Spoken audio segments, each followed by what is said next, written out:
राम नारायण राम. नमस्कार. आजच्या एपिसोडमध्ये आपण महिलांच्या सन्मानाच्या विषयावर चर्चा करणार आहोत. प्रत्येक जण ही गोष्ट जाणतो आणि सांगतो की महिला सन्मानाच्या योग्य आहे. त्यांचा फक्त सन्मानच नाही तर त्यांचे रक्षण करणे देखील आपले कर्तव्य आहे. मग महिलांवर गुन्हे का होतात?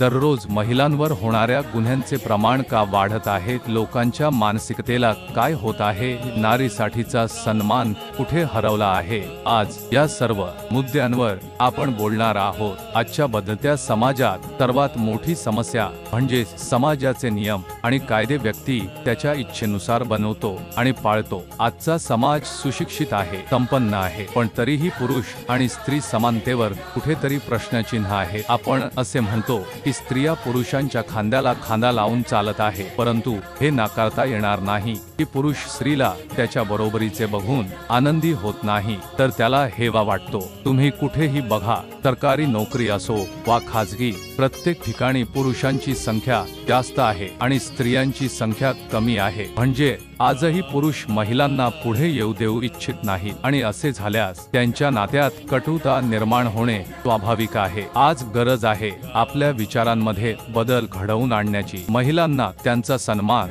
आणि अधिकार द्यावा, कारण समाजात असा एकही कार्य नाही जे महिलांना करता येत नाही. महिला प्रत्येक बाबतीत पुरुषांपेक्षा श्रेष्ठ आणि उत्तम आहे. मोठा विरोधाभास म्हणजे एक पुरुष जो स्वतः महिलेच्या शरीरातून जन्माला आलेला आहे, आज तोच पुरुष महिलेचा सन्मान करत नाही. असे का होत आहे? आपण कसे विसरलो की सनातन धर्मात स्वतः देवही आपल्या पत्नीला मोठा सन्मान देत असत.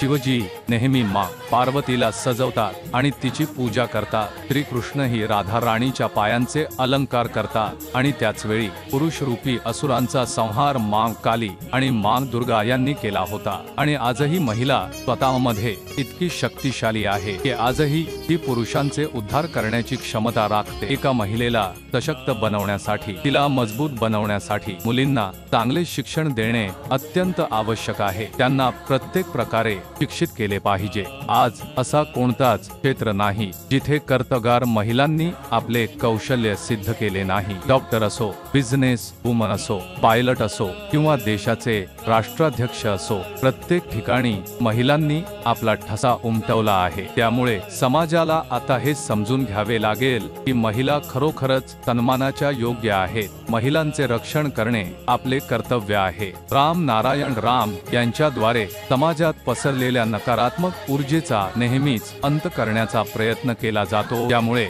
समाजातील अंधकार दूर होऊ शकेल आणि जागरूकतेचे प्रकाश पसरू शकेल. राम नारायण राम यांच्याशी जोडून लोकांचे जीवन यशस्वी होत आहे आणि ते सातत्याने यशाच्या मार्गावर पुढे जात आहे.